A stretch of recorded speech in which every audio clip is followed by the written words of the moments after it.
सभी लोगों को बहुत बहुत नमस्कार। सभी का स्वागत है क्लासेस में। आज हम लोग अपना टॉपिक करेंगे वेक्टर। फिज़िक्स का टॉपिक है वेक्टर। हालांकि ये टॉपिक फ़िज़िक्स और मैथ्स दोनों में ही कवर होता है, बट अपने एग्ज़ाम में ये फ़िज़िक्स में आएगा, ठीक है। और तो इसीलिए हम इसे फ़िज़िक्स का सब्जेक्ट समझ के ही करेंगे। और हम इसके MCQ टेस्ट प्रैक्टिस करेंगे और हमारा MCQ करके आपको बेसिकली चैप्टर का एक एक पार्ट कवर हो ही जाएगा, ठीक है। MCQ हमारे ऐसे डिज़ाइंड है जिसमें चैप्टर में से कुछ भी छूटे नहीं, किसी भी तरह की चीज़ें, ठीक है। तो साथ साथ हम प्रैक्टिस करेंगे। हालांकि सभी को मैं एक सजेशन ज़रूर देता हूँ कि कोई भी टेस्ट, कोई भी MCQ आप तभी करें जब आप उसके कंटेंट को ख़त्म कर दें, है ना।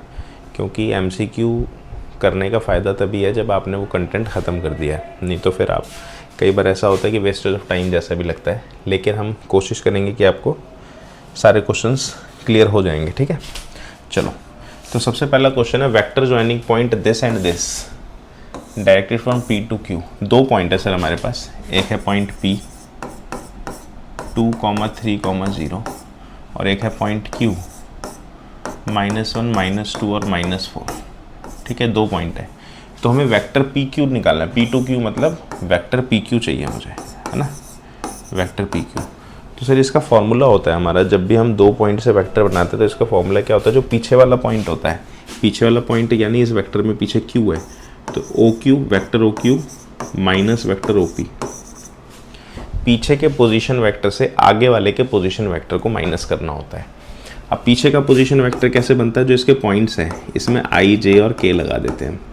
I, J और K हमारा यूनिट वेक्टर होता है अलोंग दी X, Y और Z एक्सिस। किसी भी पॉइंट से जब हमें वेक्टर बनाना होता है तो उसका यही तरीका होता है।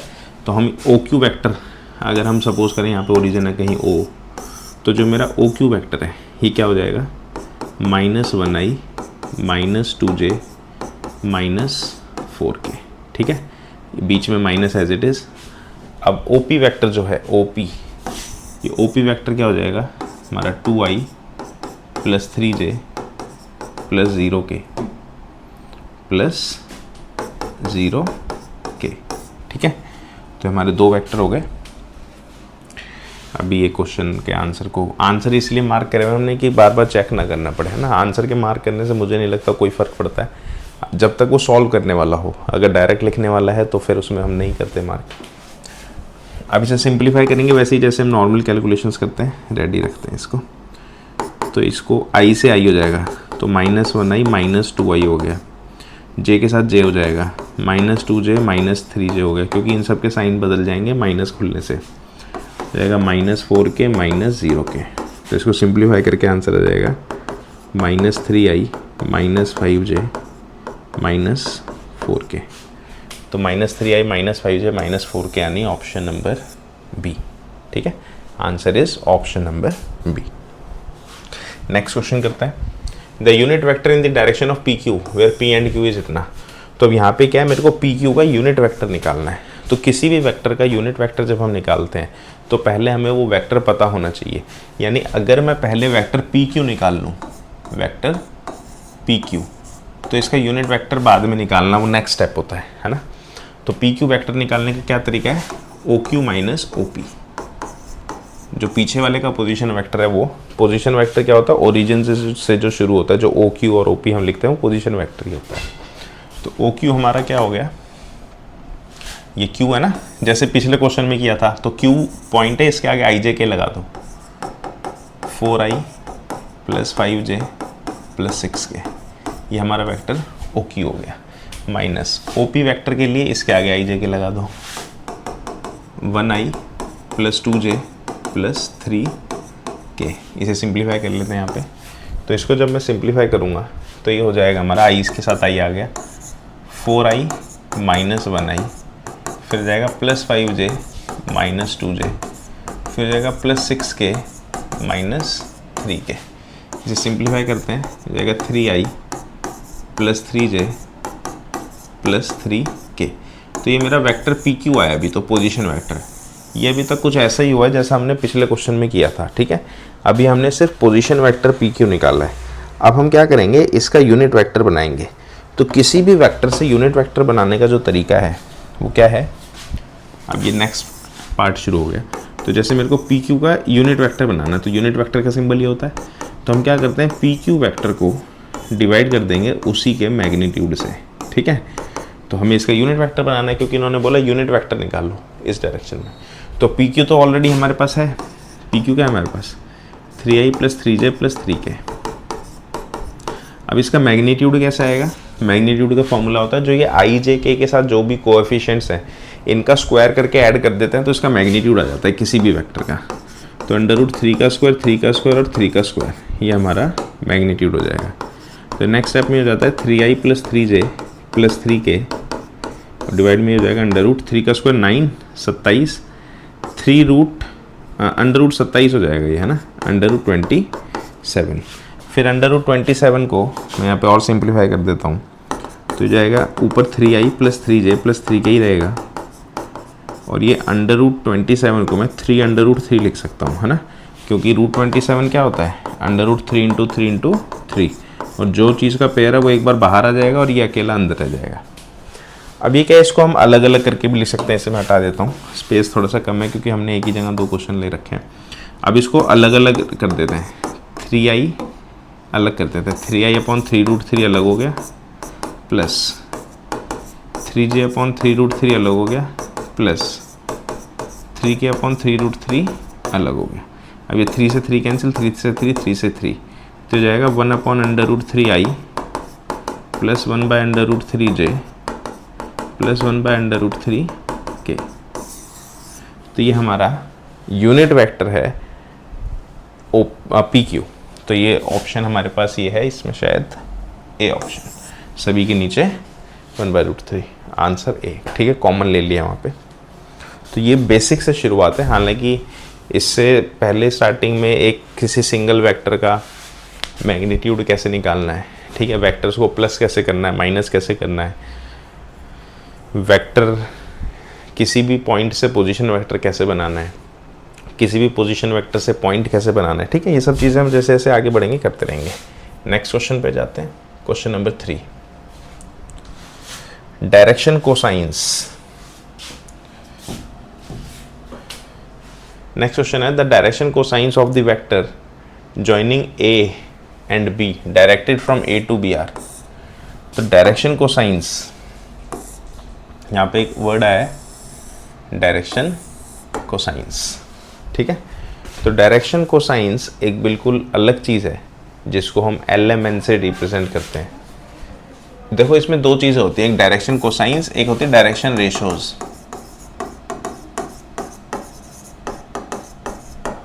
तो ये बहुत इंपॉर्टेंट चीज़ है। तो डायरेक्शन रेशोज क्या होती है ये मैं आपको बता देता हूँ, ठीक है। तो जो डायरेक्शन कोसाइंस है उसके लिए देखो मैं आपको एक बात बताते हैं, ये समझने वाली बात है। जैसे इस क्वेश्चन को ना करके पहले इस क्वेश्चन को करते हैं क्योंकि ये ज़्यादा आसान है, उसके बाद यहाँ आएंगे, ठीक है। इसने डायरेक्ट क्वेश्चन बोला कि इस वेक्टर के डायरेक्शन कोसाइंस बताओ, ठीक है। तो आप यहाँ से समझेंगे i + 2j + 3k, ये मेरा एक वेक्टर, ये वेक्टर की स्टैंडर्ड फॉर्म होती है, ठीक है। अब इसमें जो ये i के साथ जो इसका ना एक i के साथ जो लिखा है j के साथ और k के साथ कोएफिशिएंट पर मिल लो ai + bj + ck, अगर मैं इसको स्टैंडर्ड मानूँ तो a की वैल्यू 1 हो गई, b की वैल्यू 2 हो गई और c की वैल्यू 3 हो गई। इसको हम बोलते हैं डायरेक्शन रेशोज, यानी जो i j k के कोएफिशिएंट्स होते हैं उनको क्या बोला जाता है, डायरेक्शन रेशोज। ये ध्यान रखेंगे। डायरेक्शन कोसाइंस क्या होते हैं। अब डायरेक्शन रेशो के लिए एक चीज़ ये याद रखनी है कि डायरेक्शन रेशो आपको सॉल्व नहीं करना पड़ता, वो सामने सामने दिखाई दे देता है, ठीक है। और ये डायरेक्शन रेशो, डायरेक्शन कोसाइंस बहुत इंपॉर्टेंट चीज़ है क्योंकि इससे हम प्रूव करते हैं कि कोई भी वेक्टर पैरेलल है कि परपेंडिकुलर है या क्या एंगल बना रहा है, बहुत सारी यूजेस हैं इसके आगे। अब जो डायरेक्शन कोसाइंस है, तो क्योंकि आपको इसके नाम पे ही पता लग रहा है कोस है, तो ये LMN इसका सिंबल होता है और इसका इसी को कॉस अल्फा, कॉस बीटा और कॉस गामा भी बोलते हैं, ठीक है। और इसका फॉर्मूला होता है, फॉर्मूला क्या होता है, L का फॉर्मूला होता है a/√a² + b² + c²। ठीक है। m का फॉर्मूला होता है या सेकंड डायरेक्शन कोसाइन का b upon under root a square plus b square plus c square, और n का फॉर्मूला होता है c upon under root a square b square plus c square. Clear है? तो ये 3 फॉर्मूले हैं। अब आपको करना क्या है, इसमें वैल्यू डालनी है। ठीक है, वैल्यू डालने के लिए अब ए बी सी आपके सामने ऊपर ए बी सी हम लिख चुके, तो जाएगा 1 अपॉन अंडर रूट 1 का स्क्वायर 2 का स्क्वायर और 3 का स्क्वायर। अच्छा, इसमें क्या है, जो डिनोमिनेटर है सभी में सेम होता है, तो इसीलिए इसको बार बार सॉल्व करने की ज़रूरत नहीं है। और इसके जो नीचे जो डिनोमिनेटर होता है इसी को हम मैग्नीट्यूड ऑफ वेक्टर भी बोलते हैं, है ना। अगर आपसे पूछा जाए इस वेक्टर का मैग्नीट्यूड बताओ, तो इसका मैग्नीट्यूड क्या होगा, अंडर रूट 1 का स्क्वायर 2 का स्क्वायर और 3 का स्क्वायर। तो यही मैग्नीट्यूड भी होता है इसका। 9 4 13 अंडर रूट 14 हो जाएगा। तो ये हो जाएगा 1 बाय अंडर रूट 14। ऐसे ही हो जाएगा, b की वैल्यू 2 है, 2 बाय अंडर रूट 14, और c 3 है, 3 बाय अंडर रूट 14। तो LMN तीनों आ गए, डायरेक्शन कोसाइंस की वैल्यू है सारी। ठीक है, तो ये क्वेश्चन हमने पहले किया क्योंकि डायरेक्ट था, क्योंकि इसमें वेक्टर दिया हुआ था, तो हमारा ऑप्शन नंबर ए है आंसर। ठीक है, अब इसमें करते हैं, इसमें डायरेक्शन कोसाइन निकालना है वेक्टर का फ्रॉम ए टू बी। तो ये फिर से वही वाली बात है कि सबसे पहले मुझे वेक्टर ए बी पता होना चाहिए, है ना। तो इस पॉइंट से मैं ओ ए वेक्टर बनाता हूँ। इसका पोजीशन वेक्टर क्या हो जाएगा, 1i + 2j - 3k। ठीक है, ऐसे ही बी से जो मैं पोजीशन वेक्टर बनाऊंगा वेक्टर ओ बी, वो क्या हो जाएगा, -1i - 2j + 1k। ठीक है, अब मुझे वेक्टर बनाना है ए बी, तो ए बी मतलब हो गया vector O B minus O ए, पीछे वाले में से आगे वाले को माइनस। तो -1i - 2j + 1k minus 1i + 2j - 3k। इसको सिंप्लीफाई करते हैं, साइन -1i - 1i एक साथ हो गया, फिर ये -2j - 2j एक साथ हो गया, क्योंकि इसके साइन चेंज हो रहे हैं साथ साथ। ठीक है, ये +1k ये +3k हो गया। अब इसे सिंप्लीफाई करेंगे, -2i - 4j + 4k। तो ये मेरा वेक्टर ए बी हुआ अभी। ठीक है, ये क्या हुआ मेरा वेक्टर ए बी। अब इसका पोजीशन डायरेक्शन रेशोज निकालो या डायरेक्शन कोसाइंस निकालो जैसे वहाँ था। तो अब ये एक पार्ट हुआ है, अब इसका सेकंड पार्ट करते हैं। सेकंड पार्ट मतलब अब इसका ए बी सी निकाल लो। मानो यहाँ से ए की वैल्यू -2 हो गई, यहाँ से बी की वैल्यू -4 हो गई, सी की वैल्यू 4 हो गई। इसे बोलती है डायरेक्शन रेशोज। अब जो LMN है डायरेक्शन कोसाइंस, उसका फॉर्मूला मैं आपको ऑलरेडी बता चुका है। L का फॉर्मूला क्या है, a upon under root a square b square plus c square. तो ये a की वैल्यू यहाँ से -2 हो गई, और ये अंडर रूट -2 का स्क्वायर होता है 4, -4 का स्क्वायर होता है 16, और 4 का स्क्वायर 16, 16 16 32 और 4 36।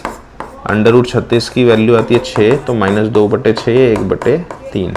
ठीक है, अब इसमें तो हमको सॉल्व करना पड़ा, लेकिन बाकी में नहीं करना। जैसे m है, m की value b by under root a square b square c square, तो इसकी वैल्यू हमें ऑलरेडी पता है। b की वैल्यू है -4/6, तो ये होगा -2/3, क्योंकि 6 ऑलरेडी हम निकाल चुके हैं ना वैल्यू, ये डाल दो। ऐसे ही n की वैल्यू है c by under root a square plus b square plus c square, तो c की वैल्यू है हमारी 4, और ये हो गया हमारा 6, तो आंसर आ गया इसका 2/3। तो हमारा ऑप्शन है -1/3 -2, ऑप्शन बी। ठीक है, तो किसी भी वेक्टर का मैग्नीट्यूड कैसे निकाला जाता है, मैग्नीट्यूड के लिए सीधा वो वैल्यू निकाल दो जो ये नीचे डिनोमिनेटर में लिखा है, मैग्नीट्यूड ही होता है। किसी भी वेक्टर को ऐड कैसे करते हैं, सब्ट्रैक्ट कैसे करते हैं, ठीक है, ये सब चीज़ें हम सीखते रहेंगे। इसीलिए कोई भी टॉपिक बेसिक से शुरू करना ज़्यादा आसान होता है, और हमारी ऐप के अंदर कंप्लीट कोर्स है आपके एग्ज़ाम के लिए, और उसमें आपको स्टेप वाइज सारी चीज़ें मिलेंगी। ठीक है, जैसे आपके जितने भी सब्जेक्ट्स हैं सबके अलग अलग फोल्डर हैं, और उसकी वीडियोज़ हैं, और वो बेसिक से शुरू होती है। जैसे सीढ़ी चढ़ते हैं ना अपन, डायरेक्ट आप टॉप फ्लोर पे नहीं जा सकते, धीरे धीरे एक स्टेप बढ़ना होता है। उसी तरह से पूरा कंटेंट डिज़ाइंड है, सारी वीडियोज़, सारे ऐप, सारी PDF, सारे नोट्स, और उसी के अंदर टेस्ट पेपर्स भी हैं प्रैक्टिस के लिए, और आपके जितने भी पुराने पेपर्स हैं कम से कम 10 साल के आपको ऐप में मिलते हैं। इसीलिए आपको कहीं भी कोई भी बुक नहीं उठानी है, कोई भी पुराने पेपर को ढूंढने की ज़रूरत नहीं है, कहीं भी इधर उधर सर्च करने की भी ज़रूरत नहीं है। और एक चीज़, जो लोग हमारे कोर्स में ज्वाइन हैं उनको हमारे YouTube चैनल पे भी कहीं नहीं आना, कहीं पे भी जाने की ज़रूरत नहीं है आपको, आप कोर्स से बाहर जाएंगे ही नहीं, आपको कोर्स के अलावा कुछ नहीं करना है, ठीक है। चलो next question, question number 5, unit vector. तो यूनिट वेक्टर, जैसे एक वेक्टर है, किसी भी वेक्टर को यूनिट वेक्टर बनाने का एक तरीका होता है, वो भी हमने पहले क्वेश्चन में भी किया था। जैसे सपोज करो एक वेक्टर है ए, तो इसका जो यूनिट वेक्टर, ये वेक्टर ए हो गया, किसका सिंबल है, वेक्टर ए का। अगर इसके साइड में 2 ऐसे डंडे लगा देते हैं, ये होता है मैग्नीट्यूड का सिंबल इसके, it is magnitude of vector A. और जब ए के ऊपर कैप लगी होती है, ये होता है unit vector, it is unit vector A. और कोई भी यूनिट वेक्टर निकालने का फॉर्मूला होता है, it is vector divide by magnitude of vector, कि जब किसी वेक्टर को हम उसी के मैग्नीट्यूड से डिवाइड कर देते हैं तब हम क्या बन जाता है, यूनिट वेक्टर बन जाता है। तो हमने क्या करा, वेक्टर क्या है हमारा, ये वेक्टर है i + j + 2k, i + j + 2k। इसको इसी के मैग्नीट्यूड से डिवाइड कर दो, मैग्नीट्यूड क्या हो जाएगा, 1 का स्क्वायर, 1 का स्क्वायर और 2 का स्क्वायर, जो ये आगे लिखे हैं ना इसके कोएफिशिएंट्स, इसको सिंप्लीफाई कर देंगे। अब 2 दूनी 4, 5 6, तो √6 हो जाएगा। इसको अगर मैं अलग अलग कर दूं तो ये 1/√6 आई, 1/√6 है, क्योंकि √6 सॉल्व नहीं हो सकता, ऐसे ही छोड़ना पड़ेगा इसको, 2/√6 के। तो ऑप्शन नंबर बी है करेक्ट आंसर, है ना। क्योंकि अच्छा इसमें एक चीज़ और है, क्योंकि ये यूनिट वेक्टर है ना। यूनिट वेक्टर का मतलब क्या होता है, यूनिट वेक्टर का मतलब होता है जिसका मैग्नीट्यूड 1 है। मैग्नीट्यूड इसका कितना होता है, 1। अगर आप इस वेक्टर का मैग्नीट्यूड निकालोगे अब खुद इसको पूरा एक वेक्टर मान के, तो इसका आंसर 1 ही आएगा। देखो मैं चेक करा देता हूँ। अब अगर मुझे इसका मैग्नीट्यूड निकालना है तो इसका मैग्नीट्यूड देखो कैसे आएगा, इसका मैग्नीट्यूड आएगा √1/√6 का स्क्वायर, भाई ये a हो गया, 1/√6 का स्क्वायर ये b हो गया, और 2/√6 का स्क्वायर ये क्या हो गया, c हो गया। ठीक है, इसे सिंप्लीफाई करते हैं, इसका अंडर रूट कर दो, जाएगा 1/6, 1/6 और 4/6। इसको सिंप्लीफाई करेंगे, अंडर रूट 6/6, आंसर क्या आ गया, 1। देखो मैग्नीट्यूड 1 हो गया ना। तो इसको आप चेक भी कर सकते हो कि जब भी कोई यूनिट वेक्टर होगा तो आपका मैग्नीट्यूड हमेशा क्या आएगा, 1 आएगा। ठीक है, next unit vector in the direction, same he question है, वैल्यू अलग है। ठीक है, तो सेम तरीके से आप सॉल्व कर सकते हैं। ये क्वेश्चन आपको ट्राई करने के लिए भी मैं छोड़ता हूँ, हालांकि इसका आंसर दिया हुआ है, बट स्टिल आप लोग इसको सॉल्व करें और देखें कि आप आंसर निकाल पा रहे हैं कि नहीं निकाल पा रहे हैं। और ऐसे ही हम रेगुलर टेस्ट सीरीज़ लेके आते रहेंगे। बाकी कंप्लीट कोर्स के लिए आप लोग ऐप डाउनलोड कर सकते हो, हमारी ऐप के अंदर हमारा कोर्स है। और किसी भी तरह के डाउट के लिए आप दिए हुए नंबर पे मैसेज पे कॉल कर सकते हैं। और थैंक्स, अपनी प्रिपरेशन जारी रखें। और हमारे कोर्स में ज्वाइन करके आपको कोई भी समस्या नहीं होने वाली। हमारे कोर्स में वैसे भी आपको 7 दिन का रिफ़ंड मिलता है। अगर आपको ज्वाइन करके अच्छा नहीं लगता, आप अपना रिफ़ंड ले सकते हैं 7 दिन तक। और कोर्स में ज्वाइन करने के बाद आपको ना तो कोई बुक लेनी है, ना कोई पुराने पेपर उठाने की ज़रूरत है। आप बस हमारा कंटेंट ख़त्म करें, उसको 3 से 4 बार रिवाइज़ करें। और ऐप के अंदर आपको पूरा प्रैक्टिस के लिए टेस्ट पेपर हैं, सब्जेक्ट वाइज है, मॉक टेस्ट है, प्रीवियस पेपर्स हैं। तो आपको किसी भी तरह की कोई भी कमी नहीं होने वाली। आपको ऐप से बाहर कुछ भी नहीं करना है। ठीक है।